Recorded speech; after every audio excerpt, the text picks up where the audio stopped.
കർത്താവിന്റെ അതിപരിശുദ്ധ തിരുനാമം വാഴ്ത്തപ്പെടുമാറാകട്ടെ. ഈ നല്ല ഒരു സമയത്തിനായി, പ്രഭാതത്തിനായിട്ട് ഞാൻ ദൈവത്തിന് നന്ദി പറയുന്നു. ഈ മീറ്റിംഗ് ലീഡ് ചെയ്യുന്ന ദൈവദാസൻ, പ്രാർത്ഥിച്ച ദൈവദാസന്മാർ, ഗാന ശുശ്രൂഷ ദൈവദാസൻ, എന്നെ ഈ മീറ്റിംഗിലേക്ക് കർത്താവിന്റെ നാമത്തിൽ ക്ഷണിച്ച ദൈവദാസൻ, ഏവർക്കും വേഗം വരുന്നവനായ നമ്മുടെ കർത്താവായ യേശുക്രിസ്തുവിന്റെ നാമത്തിലുള്ള എൻ്റെ സ്നേഹവന്ദനത്തെ അറിയിക്കുകയാണ്. പ്രാർത്ഥനയോട് നമുക്ക് ദൈവസന്നിധിയിലായിരിക്കാം.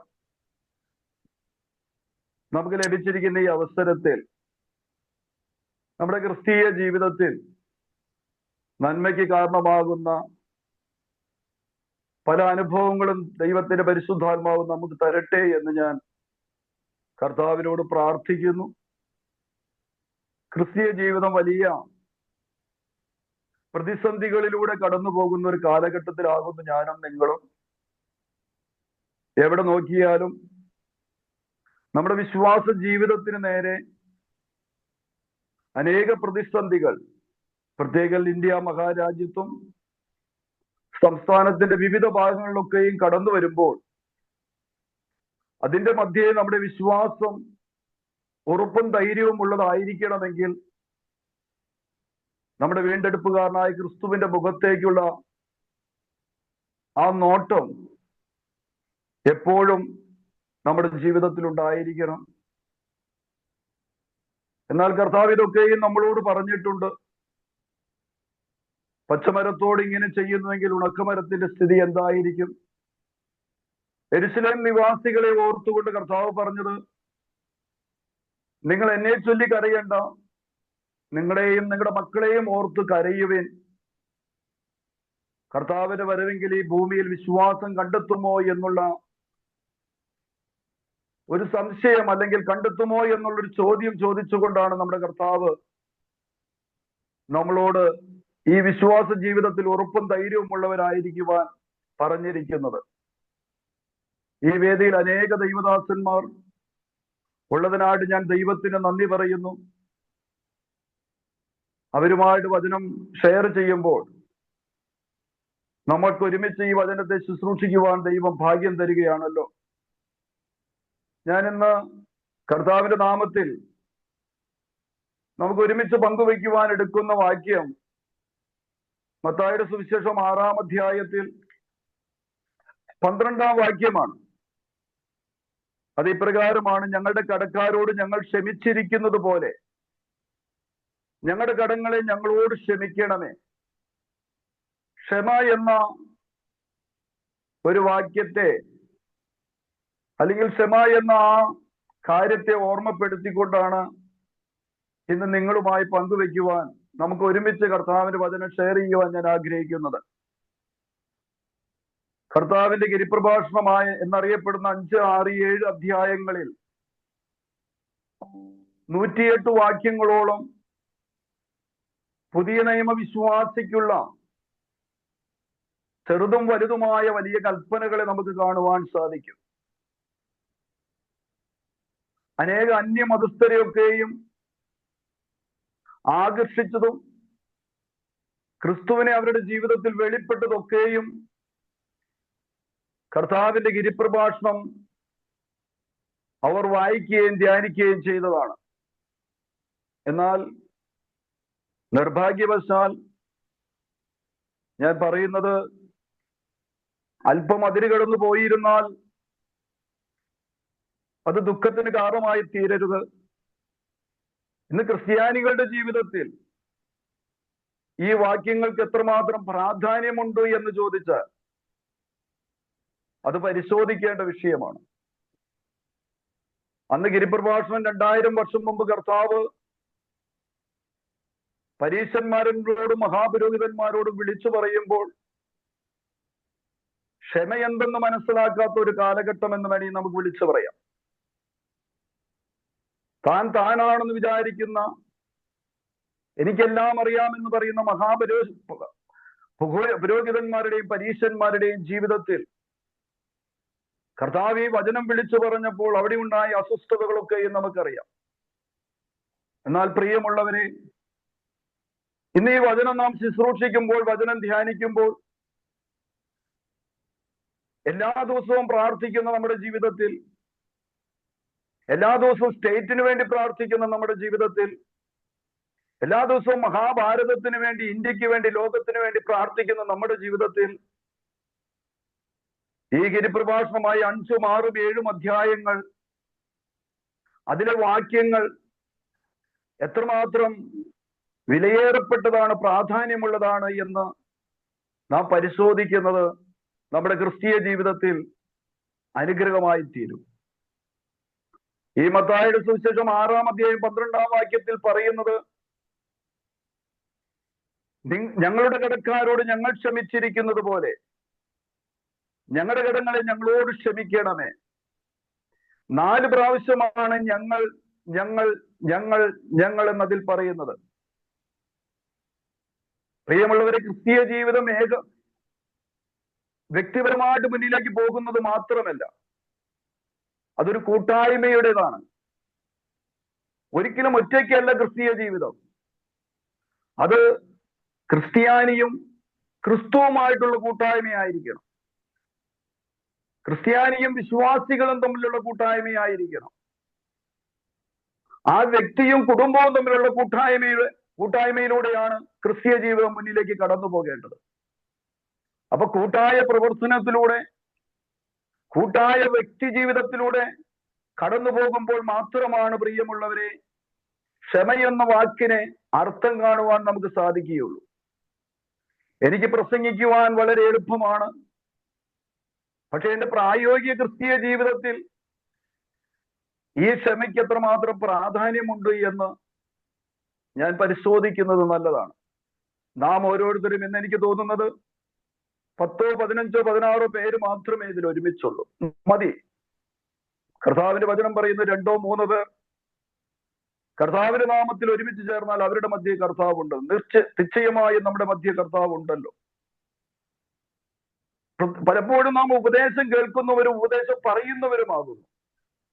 എന്നാൽ നമ്മുടെ ക്രിസ്തീയ ജീവിതത്തിൽ ഈ ഉപദേശത്തിന് എത്രമാത്രം അനുസരണത്തിന് വേണ്ടി നാം നമ്മുടെ ജീവിതത്തെ ഏൽപ്പിച്ചു കൊടുക്കുന്നു, അവിടെയാണ് ദൈവത്തിന്റെ പ്രസാദവും നമ്മോട് ഒരുമിച്ച് കൂട്ടായ്മയിൽ നടക്കുന്ന ക്രിസ്തുവിനെയും നമുക്ക് കാണുവാൻ സാധിക്കുകയുള്ളൂ. പ്രിയമുള്ളവരെ, പലപ്പോഴും ഈ വചനം നമുക്ക് വ്യക്തമായിട്ട് അറിയാം, കാണാപ്പാടം അറിയുന്ന വചനമാണ്. നാം ക്ഷമിക്കുന്നുണ്ടോ പ്രിയമുള്ളവരെ? ക്ഷമിക്കാത്തതിന്റെ കാരണം നമുക്ക് ക്ഷമിക്കാൻ അറിയില്ലാഞ്ഞിട്ടല്ല. പക്ഷെ നാം ക്ഷമിക്കാൻ, മറ്റുള്ളവരുടെ പിഴകളെ ക്ഷമിക്കുവാൻ നാം പഠിക്കേണ്ടതായിരിക്കുന്നു. മറ്റുള്ളവരുടെ പിഴകളെ നാം ക്ഷമിക്കണമെങ്കിൽ നമ്മളോട് ക്ഷമിച്ച ക്രിസ്തുവിന്റെ മുഖത്തേക്ക് നോക്കുവാൻ നാം തയ്യാറാകണം.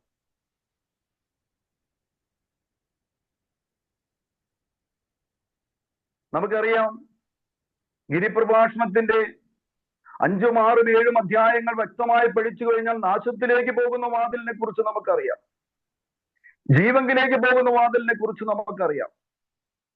എന്നാൽ അവിടെയെല്ലാം പരിശോധിച്ച് നോക്കുമ്പോൾ ഓരോരോ വാക്യങ്ങളും അർത്ഥവത്തായ വാക്യങ്ങളാണ്. അതിൽ നിന്ന് ഒരു ചെറിയ വാക്യം മാത്രം ഇന്ന് നമ്മൾ പരിശോധിക്കുമ്പോൾ ഈ ക്ഷമയുടെ വില നാം മനസ്സിലാക്കണം. ക്ഷമിച്ചെങ്കിൽ മാത്രമേ ജീവിതത്തിൽ സമാധാനം അനുഭവിക്കുവാൻ സാധിക്കുകയുള്ളൂ. സ്നേഹമുണ്ടെങ്കിലേ മനുഷ്യന് ക്ഷമിക്കുവാൻ സാധിക്കുകയുള്ളൂ. പ്രിയമുള്ളവരെ, ക്ഷമ എന്ന് പറയുന്നത് സ്നേഹത്തിന്റെ ആ ആഴം അനുസരിച്ച് നമ്മുടെ ജീവിതത്തിൽ ക്ഷമയ്ക്ക് പ്രാധാന്യമുണ്ടാകും. ക്രിസ്തു നമ്മളോട് ക്ഷമിച്ചതുപോലെ നമുക്കറിയാം ക്രിസ്തു എങ്ങനെയാണ് നമ്മളോട് ക്ഷമിച്ചത്. ക്രിസ്തുവിന്റെ ക്ഷമ നാം മനസ്സിലാക്കിയെങ്കിൽ മാത്രമേ ക്രിസ്തുവിന്റെ ക്ഷമ നമ്മുടെ ജീവിതത്തിൽ മനസ്സിലാക്കിയെങ്കിൽ മാത്രമേ, പ്രിയമുള്ളവരെ, നമുക്ക് ക്ഷമ പഠിക്കുവാൻ സാധിക്കുകയുള്ളൂ. ക്ഷമ പറയുവാൻ എളുപ്പമാണ്. പറയുക എന്ന് പറഞ്ഞാൽ ക്ഷമ എന്ന 2 അക്ഷരം, ക്ഷമിക്കണം ക്ഷമിക്കണം, പറയാൻ എളുപ്പമാണ്. എന്നാൽ ജീവിതത്തിൽ പ്രാവർത്തികമാക്കണമെങ്കിൽ എഫേസ്യർ അധ്യായം 4-ാം അധ്യായം, എഫേസ്യർ ലേഖനം 4-ാം അധ്യായം, അതിന് 32-ാം വാക്യം, നിങ്ങൾ തമ്മിൽ ദയയും മനസ്സലിവുമുള്ളവരായി ദൈവം ക്രിസ്തുവിൽ നിങ്ങളോട് ക്ഷമിച്ചതുപോലെ അന്യോന്യം ക്ഷമിക്കുവേൻ. ഞാൻ മുന്നമേ പറഞ്ഞു, ക്രിസ്തീയ ജീവിതം കൂട്ടായ്മയുടേതാണ്, ഒരിക്കലും ഒറ്റയ്ക്കുള്ള ഒരു ജീവിതമല്ല. ക്രിസ്തു നാം അതിക്രമക്കാരായിരുന്നപ്പോൾ, ഒരു പ്രയോജനമില്ലാതിരുന്ന സമയത്ത് കർത്താവ് നമ്മയോട് ക്ഷമിക്കുവാനിട വന്നു. ഈ ക്ഷമ നമ്മുടെ ജീവിതത്തിൽ പഠിക്കുമ്പോഴാണ്, ഈ ക്ഷമ നാം ധ്യാനിക്കുമ്പോഴാണ് നാം പ്രയോജനമില്ലാത്തവരായിരുന്നു, അതിക്രമക്കാരായിരുന്നു, ദോഷികളായിരുന്നു, എന്നിട്ടും ക്രിസ്തു എന്നോട് ക്ഷമിക്കുവാനിട വന്നു. കർത്താവ് ഇന്ന് ക്ഷമിച്ചില്ലായിരുന്നെങ്കിൽ ഇന്നീ കൂടിവരവ് നമുക്കുണ്ടാകുമായിരുന്നു. കർത്താവിന്റെ ക്ഷമയുടെ ആഴം എന്തായിരുന്നു? അവന്റെ സ്നേഹമായിരുന്നു ആ ക്ഷമയുടെ ഫലം. അതായത് സ്നേഹത്തിന്റെ ആഴമായിരുന്നു നമ്മളോടുള്ള ക്ഷമ. പ്രിയമുള്ളവരെ, നമ്മുടെ സഹോദരങ്ങളെ നമുക്ക് ക്രിസ്തുവിൽ സ്നേഹിക്കാൻ സാധിച്ചാൽ, നമ്മുടെ അക്കംപക്കമുള്ള അയൽപക്കക്കാരെ നമുക്ക് ക്രിസ്തുവിൽ സ്നേഹിക്കാൻ സാധിച്ചാൽ, നമ്മുടെ ചുറ്റുപാടുകളെ ക്രിസ്തുവിൽ സ്നേഹിക്കാൻ സാധിച്ചാൽ, നിശ്ചയമായിട്ടും നമുക്ക് ക്ഷമിക്കുവാൻ സാധിക്കും. അവിടെയാണ് ഞാൻ മുന്നമേ പറഞ്ഞത്, ഒന്നാമത് നാം ക്ഷമിക്കുവാൻ പഠിക്കണമെങ്കിൽ ക്രിസ്തുവിന്റെ തിരുമുഖത്തേക്ക് നോക്കുവാൻ തയ്യാറാകണം. അവൻ ദൈവമായിരിക്കെ ദൈവത്തോടുള്ള സമത്വം മുറുകെ പിടിക്കാതെ ഈ താണഭൂമിയിലേക്ക് ദാസരൂപം എടുത്തുകൊണ്ട് കടന്നു വന്നതിന്റെ ഉദ്ദേശം, പ്രിയമുള്ളവരെ, എനിക്ക് വേണ്ടിയായിരുന്നു, നമുക്ക് ഓരോരുത്തർക്കും വേണ്ടിയായിരുന്നു, എന്റെ പാപങ്ങൾക്ക് വേണ്ടിയായിരുന്നു. ആ ക്രിസ്തുവിനെ ഞാൻ പിൻപറ്റുമ്പോൾ എന്റെ ക്രിസ്തീയ ജീവിതത്തിൽ അവന്റെ മാതൃക പിൻപറ്റുവാൻ ഞാൻ തയ്യാറാണെങ്കിൽ, അവന്റെ സ്നേഹം ഞാൻ മറ്റുള്ളവരിലേക്ക് പകരുവാൻ തയ്യാറാണെങ്കിൽ എനിക്ക് ക്ഷമിക്കുവാൻ സാധിക്കും. ക്ഷമ പ്രസംഗിക്കുക മാത്രമല്ല, ക്ഷമിക്കുവാൻ സാധിക്കണം. ക്ഷമ എത്രയോ വലിയ വിഷയങ്ങളെ, പ്രശ്നങ്ങളെ ഇല്ലാതാക്കിയിരിക്കുന്നു. യുദ്ധങ്ങളെ നിർത്തലാക്കിയിട്ടുണ്ട്. രാജ്യങ്ങൾ തമ്മിലുള്ള യുദ്ധം നിർത്തലാക്കിയത് ക്ഷമ കൊണ്ടായിരുന്നു. സമാധാനം ഉണ്ടായത്, ഒരു കുടുംബത്തിൽ സമാധാനം ഉണ്ടാകുന്നത്, ഭാര്യ ഭർത്തൃ ജീവിതത്തിൽ, അപ്പനും മക്കളും തമ്മിലുള്ള ജീവിതത്തിൽ, സഭാവിശ്വാസികളും പാസ്റ്ററും തമ്മിലുള്ള ജീവിതത്തിൽ, അവിടെയെല്ലാം ക്രിസ്തുവിന്റെ സ്നേഹം നമ്മെ ക്ഷമയിലേക്ക് നടത്തുമ്പോഴാണ് പ്രശ്നപരിഹാരം ഉണ്ടാകുന്നത്, വിഷയപരിഹാരം ഉണ്ടാകുന്നത്, ഒരു യുദ്ധം തന്നെ ഇല്ലാതെയായിത്തീരുന്നത്. ആരോടുള്ള യുദ്ധമാണ്? ആത്മീയ യുദ്ധത്തിലാണ് ഞാനും നിങ്ങൾ ഓരോരുത്തരും. ആത്മീയ യുദ്ധത്തിന് മുമ്പിൽ നമുക്കറിയാം, ഇസ്രായേലിന്റെ അയോൺ ഡോമിനെ കുറിച്ച് നമുക്കറിയാം. വരുന്ന മിസൈലുകളെല്ലാം അവൻ തകർക്കുകയാണ്. ഒന്ന് പരിശോധിച്ചു നോക്കിയേ. നമ്മുടെ ജീവിതത്തിൽ ഈ കർത്താവിന്റെ സ്നേഹത്തിന് മുമ്പിൽ ശത്രു നമുക്കെതിരായിട്ട് കൊണ്ടുവരുന്ന തന്ത്രങ്ങളെ മുഴുവൻ ക്ഷമയിലൂടെയും സ്നേഹത്തിലൂടെയും തകർക്കുവാൻ നാം സാധിക്കുമ്പോൾ ഒരു യുദ്ധം നഷ്ടപ്പെട്ടു പോവുക, യുദ്ധം തീരുകയാണ്, യുദ്ധം അവസാനിക്കുകയാണ്. ആത്മീയ യുദ്ധക്കളത്തിൽ ശത്രു പരാജയപ്പെടുകയാണ്. അവന്റെ മിസൈലുകളെ നമ്മൾ തടഞ്ഞു നിർത്തുകയാണ്. അപ്പോൾ ഈ ക്ഷമ എന്ന ഈ രണ്ടക്ഷരം ഇന്ന് എന്നെ കേൾക്കുന്ന ക്രിസ്ത്യാനിയുടെ ജീവിതത്തിൽ, നിങ്ങളുടെ വ്യക്തിപരമായ ജീവിതത്തിൽ നാളിതുവരെയും ഉണ്ടായിരുന്നു. എന്നാൽ അത് വർദ്ധിക്കണം, അത് വലുതായി തീരണം, അത് പ്രാവർത്തികമായി തീരണം. അതിന്റെ വെളിച്ചം മറ്റിടങ്ങളിലേക്ക് പരക്കണം. ക്രിസ്തുവിന്റെ പ്രകാശം മറ്റുള്ളവരിലേക്ക് പരക്കുവാൻ തയ്യാറാകണം. അവിടെയാണ് ക്രിസ്തീയ ജീവിതം അർത്ഥവത്തായി തീരുന്നത്. നാം ഏതോ ഉപഗ്രഹ ജീവികളെ പോലെ, അന്യഗ്രഹ ജീവികളെ പോലെ ഏതോ ഒരു ജീവിതത്തിലല്ല നാം ആയിരിക്കുന്നത്. നാം ലോകത്തിൽ, സമൂഹത്തിൽ, മറ്റുള്ളവരുടെ ഇടയിൽ ജീവിക്കുമ്പോൾ അവിടെ ക്രിസ്തുവിനെ വെളിപ്പെടുത്തണമെങ്കിൽ, ക്രിസ്തുവിന്റെ സ്നേഹം വെളിപ്പെടുത്തണമെങ്കിൽ, ക്രിസ്തുവിന്റെ മാതൃക, ക്രിസ്തുവിന്റെ രൂപത്തെ വെളിപ്പെടുത്തണമെങ്കിൽ, ക്രിസ്തുവിന്റെ പത്രമായി തീരണമെങ്കിൽ അവന്റെ സ്നേഹത്തിൽ അടിയുറച്ച ക്ഷമ നമ്മുടെ ജീവിതത്തിൽ ഉണ്ടായിരിക്കുവാൻ തയ്യാറാക്കണം. അപ്പോൾ ഒന്നാമത് ഞാൻ പറഞ്ഞു, ക്ഷമിക്കുവാൻ പഠിക്കണം. ക്ഷമിക്കുവാൻ പഠിച്ചു കഴിഞ്ഞാൽ നാം ക്ഷമിക്കുവാൻ തീരുമാനിക്കണം. ക്രിസ്തുവിൽ ഇതെല്ലാം പരിശുദ്ധാത്മാവിൽ ആശ്രയിച്ചുകൊണ്ടായിരിക്കണം. നാം ജഡത്തിലായിരിക്കുമ്പോൾ ജഡത്തിലുള്ള തീരുമാനങ്ങളെല്ലാം പലപ്പോഴും നമുക്ക് പരാജയം, ബലഹീനത കടന്നു വരാം. എന്നാൽ ഈ ജഡത്തിലുള്ള ബലഹീനതകളെല്ലാം അതിജീവിക്കുവാൻ കർത്താവിന്റെ ആത്മാവിൽ ആശ്രയിച്ചുള്ള ജീവിതം നമ്മുടെ ജീവിതത്തിൽ ഉണ്ടായിരിക്കണം. പരിശുദ്ധാത്മാവിൽ ആശ്രയിച്ചുള്ള ഒരു ജീവിതം നമുക്കുണ്ടായിരിക്കണം. നാം പഠിച്ചു കഴിഞ്ഞാൽ ക്ഷമിക്കാൻ തീരുമാനമെടുക്കണം.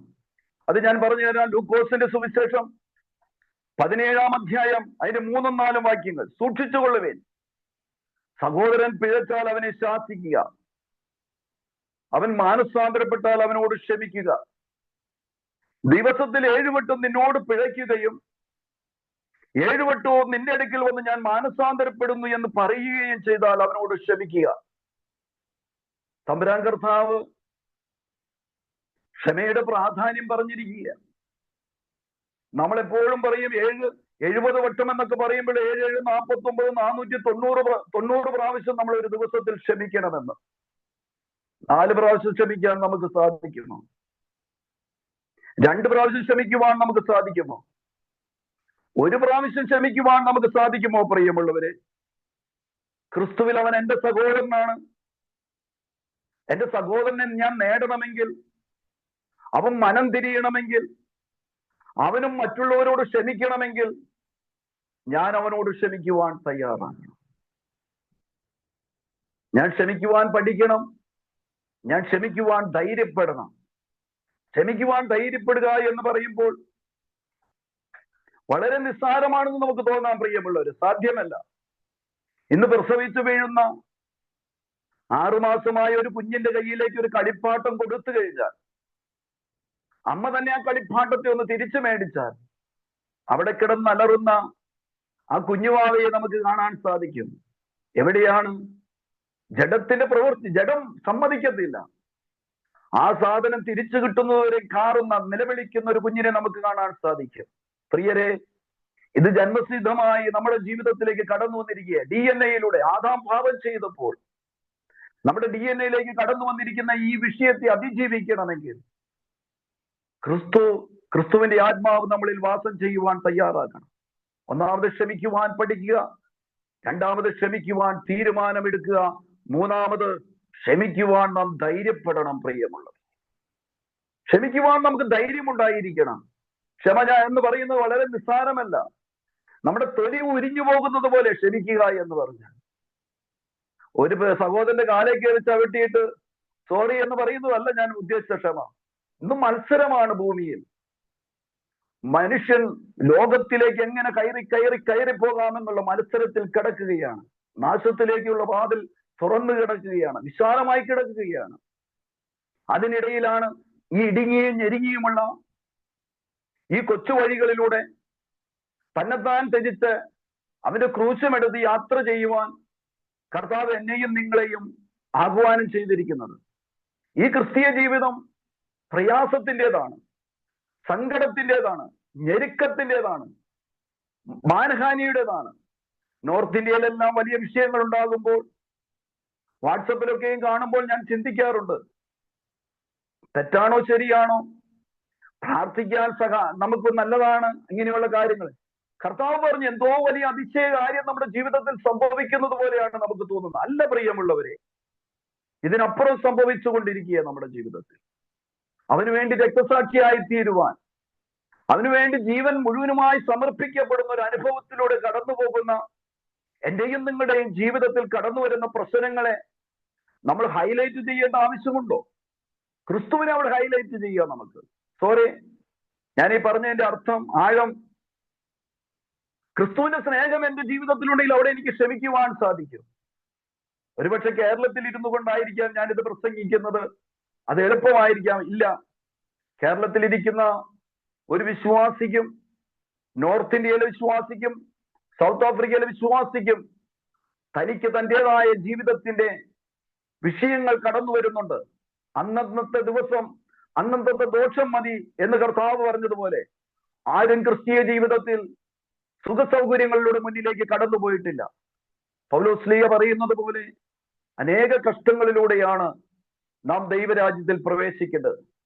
ഒന്നാമത് പ്രിയമുള്ളവരെ, ക്ഷമ എന്തെന്ന് നാം മനസ്സിലാക്കുക, ക്ഷമിക്കുവാൻ പഠിക്കുക. ക്രിസ്തു എന്നോട് ക്ഷമിച്ചതുപോലെ മറ്റുള്ളവരോട് ക്ഷമിക്കുവാൻ ഞാൻ തീരുമാനിക്കുക. 3ാമത് ക്ഷമിക്കുവാൻ നാം ധൈര്യപ്പെടുക. ലൂക്കോസിന്റെ സുവിശേഷം 23:34 വാക്യം. എന്നാൽ യേശു പറയുകയാണ്, പിതാവേ, ഇവർ ചെയ്യുന്നത് ഇന്നതെന്ന് അറിയായിക കൊണ്ട് ഇവരോട് ക്ഷമിക്കണമേ എന്ന് പറഞ്ഞു. പ്രിയമുള്ളവരെ, ശ്രദ്ധിക്കുക. കർത്താവ് തന്നെ അത്രമാത്രം പീഡിപ്പിച്ച, ഇന്ന് നമ്മൾക്കറിയാം, ഇന്ന് കേരളത്തിന്റെ ഭാഗമാണ് ഏറ്റവും വലുത്. ഒന്ന് മേത്തൊന്ന്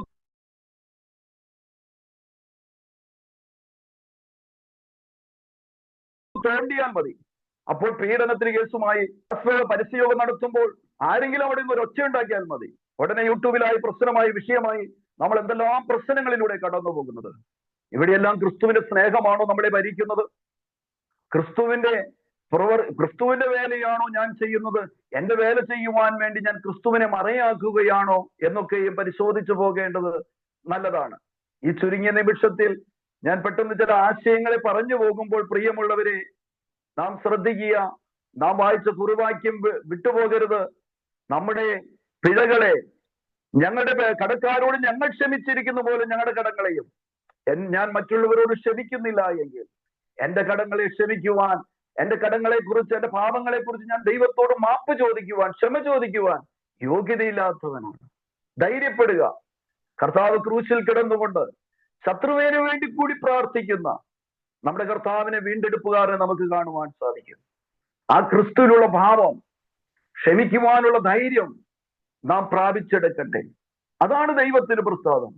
സ്തെഫാനോസ്, നമുക്കറിയാം എത്ര വലിയ വിശ്വാസമായിരുന്നു സ്തെഫാനോസിന്റെ ജീവിതത്തിൽ. സ്തെഫാനോസ്, നമുക്കറിയാം, അപ്പസ്തോല പ്രവൃത്തികളുടെ പുസ്തകം 7-ാം അധ്യായം അതിന്റെ 60-ാം വാക്യം, അവനോ മുട്ടുകുത്തി, കർത്താവെ, അവർക്ക് ഈ പാപം നിർത്തരുതേ എന്ന് ഉച്ചത്തിൽ നിലവിളിച്ചു. ഇത് പറഞ്ഞിട്ട് അവൻ നിദ്ര പ്രാപിച്ചു. എത്ര അർത്ഥവത്തായ, എത്ര ധൈര്യമുള്ള, താൻ നോക്കിക്കൊണ്ടിരിക്കുന്ന ആ തിരുമുഖത്തേക്ക്, ആ യേശുവിലേക്ക് കടന്നു ചെല്ലുവാനുള്ള അവന്റെ ആ വിശ്വാസം എത്രയോ വലുതാണ്. പ്രിയമുള്ളവരെ, നമ്മുടെ ജീവിതത്തിൽ ഈ ധൈര്യം ഉണ്ടാകട്ടെ. ലോകത്തെ ജയിക്കുവാനുള്ള ധൈര്യം, ക്ഷമിക്കുവാനുള്ള ധൈര്യം. ഞാൻ നേരത്തെ പറഞ്ഞു, യുദ്ധങ്ങളെ നിർത്തലാക്കിയിട്ടുണ്ട്. ഇന്ന് നമുക്കറിയാം, ഗാസായെയും പാലസ്തീനും അതുപോലെ തന്നെ ഇസ്രയേലിനെ കുറിച്ചൊക്കെ നമുക്കറിയാം. അതിനെല്ലാം ചരിത്രപരമായ സത്യങ്ങളും പ്രവചനപരമായ വാക്യങ്ങളും ഒക്കെയുമുണ്ട്. അവിടെയെല്ലാം നമുക്ക് നോക്കിക്കേ, ക്രിസ്തുവിന്റെ സ്നേഹവും ക്രിസ്തുവിന്റെ ക്ഷമയും എല്ലാം ഉണ്ടെങ്കിൽ ഒരുപക്ഷെ അതിന്റെ കാര്യങ്ങളിലെല്ലാം വ്യത്യാസമുണ്ടായേനെ. എന്നാൽ തമ്പുരാൻ പറഞ്ഞ ഒരൊറ്റ കാര്യമാണ്, പ്രിയമുള്ളവരെ, പരിശുദ്ധാത്മാവിന് നേരെയുള്ള ദൂഷണം മാത്രമേ ക്ഷമിക്കുകയില്ല എന്ന് തമ്പുരാന്റെ പുസ്തകത്തിൽ എഴുതപ്പെട്ടിരിക്കുന്നത്. ബാക്കിയെല്ലാം കർത്താവ് പറയുന്നത്, നിന്റെ പാപം രക്താംബരം പോലെ ചുവപ്പെങ്കിലും ഞാനത് ഹിമം പോലെ വെളുപ്പിക്കാമെന്നാണ്. പ്രിയമുള്ളവരെ, ക്ഷമിക്കുവാൻ നമുക്ക് ധൈര്യമുണ്ടാകട്ടെ. ക്ഷമിക്കുവാൻ നാം പഠിക്കട്ടെ. ക്ഷമിക്കുവാൻ നാം തീരുമാനമെടുക്കട്ടെ. കാരണം ക്ഷമിക്കാത്തവനെ ക്ഷമ ചോദിക്കുവാനുള്ള അനുവാദം നഷ്ടപ്പെട്ടു പോകുകയാണ്. ആഴമേറിയ സ്നേഹം, ക്രിസ്തുവിനോടുള്ള സ്നേഹം ഉണ്ടെങ്കിൽ മാത്രമേ ആ ക്ഷമ നമ്മുടെ ജീവിതത്തിൽ നിന്നും പുറത്തേക്ക് വെളിപ്പെടുകയുള്ളൂ.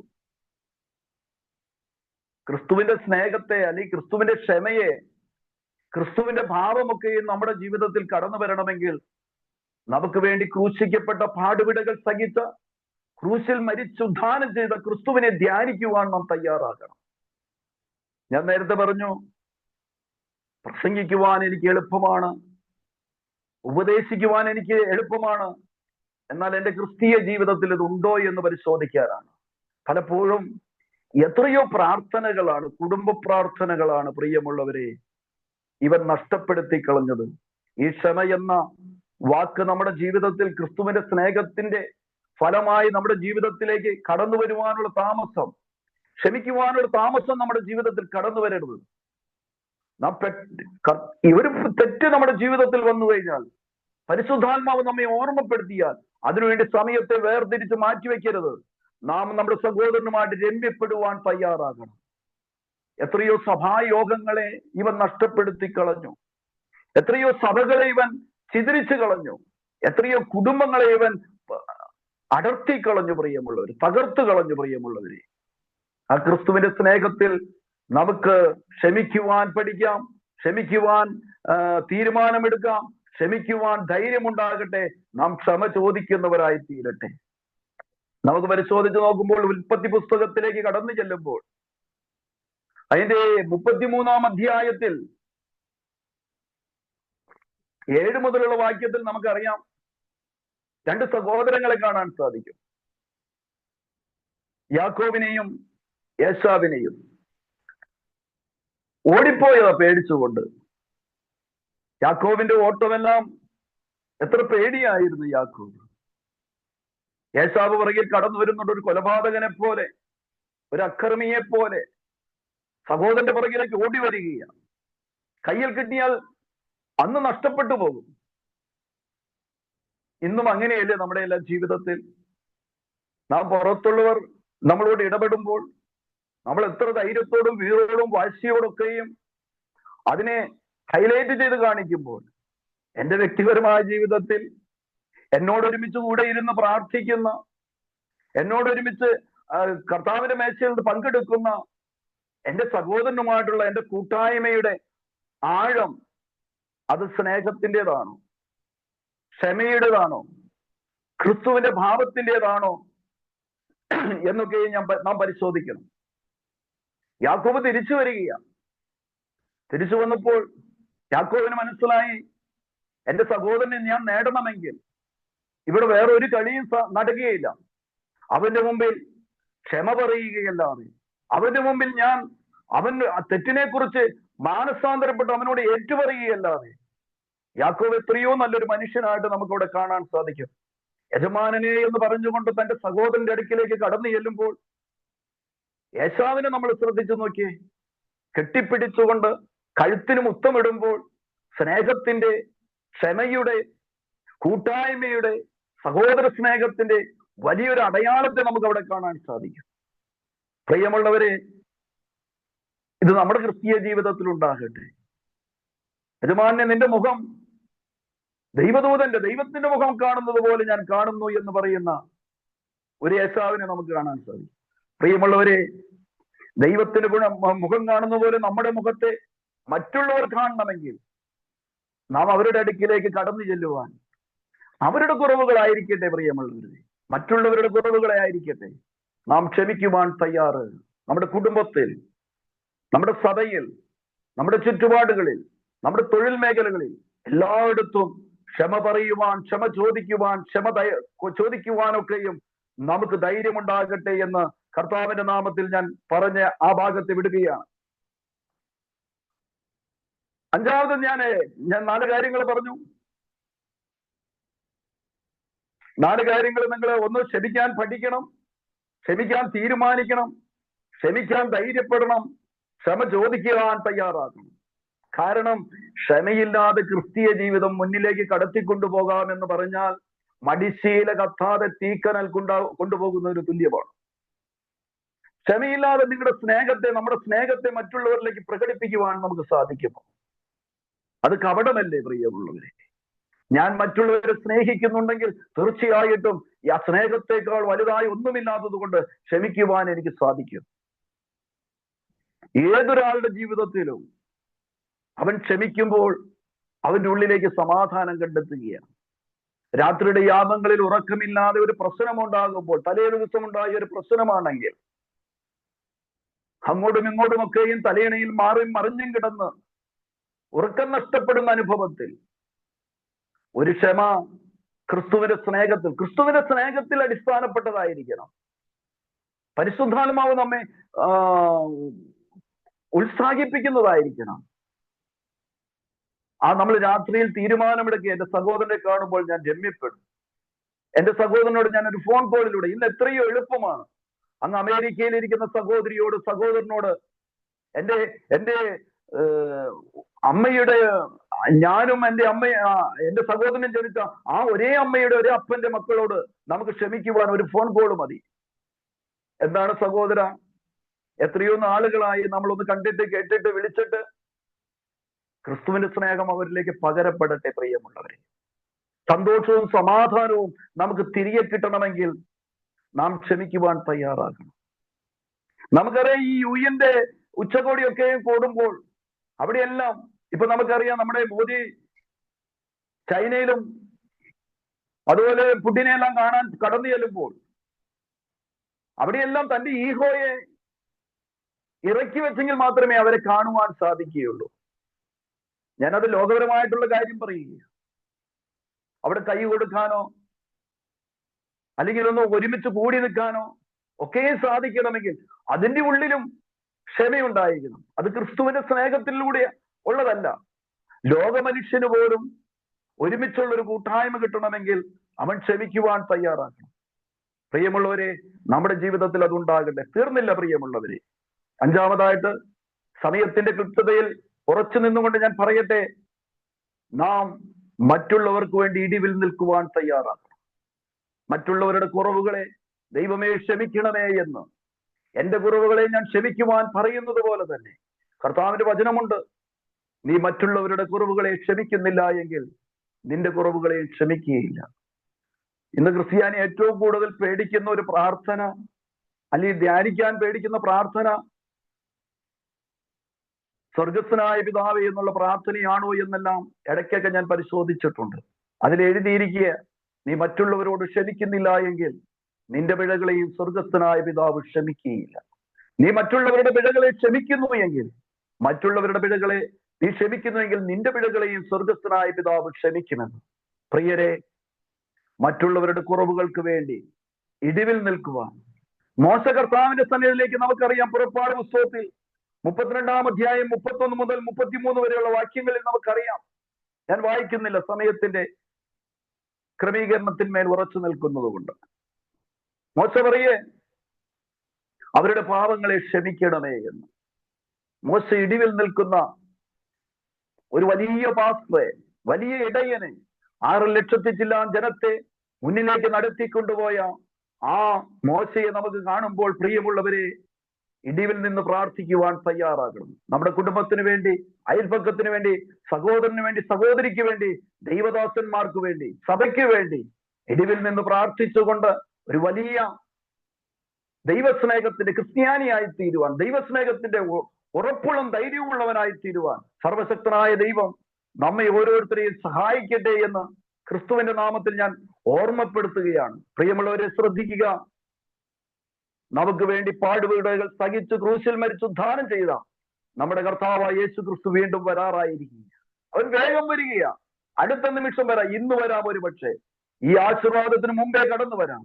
അപ്പോൾ തന്റെ പ്രിയ ദാസനെ, പ്രിയ മകനെ എന്നുള്ള വിളി കേൾക്കുവാൻ ക്രിസ്തുവിന്റെ സ്നേഹത്തിൽ ഉറച്ചു നിന്നുകൊണ്ട് ക്ഷമ നമ്മുടെ ജീവിതത്തിൽ പ്രാവർത്തികമായി തീരുവാൻ, മറ്റുള്ളവരുടെ പിഴകളെ കൂടി ക്ഷമിച്ച് നമ്മുടെ പിഴകളെയും ക്ഷമിക്കുന്ന അനുഭവത്തിലേക്ക് ഇടിവിൽ നിന്നുകൊണ്ട് പ്രാർത്ഥിക്കുവാൻ, ക്ഷമിക്കുവാൻ പഠിക്കുക, ക്ഷമിക്കുവാൻ ധൈര്യപ്പെടുക, ക്ഷമ ചോദിക്കുവാൻ തയ്യാറുക, ഇടിവിൽ നിന്ന് ക്ഷമിക്കുവാൻ നാം ദൈവത്തോട് പ്രാർത്ഥിക്കുക. ഈ അനുഭവം എന്നെ കേൾക്കുന്ന നമ്മളിൽ ഓരോരുത്തരോടും ഉണ്ടാകട്ടെ എന്ന് ഞാൻ പ്രാർത്ഥിക്കുന്നു. നമുക്ക് ഓരോരുത്തർക്കും ഈ അനുഭവം വർദ്ധിക്കട്ടെ. ഉണ്ട്, നമ്മുടെ ജീവിതത്തിലുണ്ട്. ഞാൻ ആരെയും ഇത് പറയല്ല, ഉണ്ട്. അത് വലുതായി തീരട്ടെ, ആ കൂട്ടായ്മ വർദ്ധിക്കട്ടെ, വിശാലമായി തീരട്ടെ. ക്രിസ്തു മറ്റുള്ളവരിലേക്കും കടന്നു ചെല്ലട്ടെ. ക്രിസ്തുവിൽ ഏതു മനുഷ്യനെയും തികഞ്ഞവനായി തീർക്കുന്ന ഈ ദൈവവചന ശുശ്രൂഷ നിങ്ങൾക്ക് പ്രയോജനമായി തീരട്ടെ എന്ന് കർത്താവിൽ ഓർമ്മപ്പെടുത്തുന്നു. എനിക്ക് അവസരം തന്ന ഈ കൂടിവരവിനോടുള്ള നന്ദി, പ്രത്യേകിച്ച് സുനിൽ പാസ്റ്ററോടുള്ള നന്ദി അറിയിക്കുന്നു. ദൈവം എല്ലാവരെയും സമൃദ്ധിയായിട്ട് അനുഗ്രഹിക്കട്ടെ. അവന്റെ വരവെങ്കിൽ എടുക്കപ്പെടുന്നതിനുള്ള ഒരുക്കമുള്ള ജീവിതം നയിക്കുവാൻ ഇടവരട്ടെ എന്ന് പ്രാർത്ഥിക്കുന്നു. കർത്താവിന്റെ തിരുനാമം വാഴ്ത്തപ്പെടട്ടെ. ആമേൻ, ആമേൻ, ആമേൻ.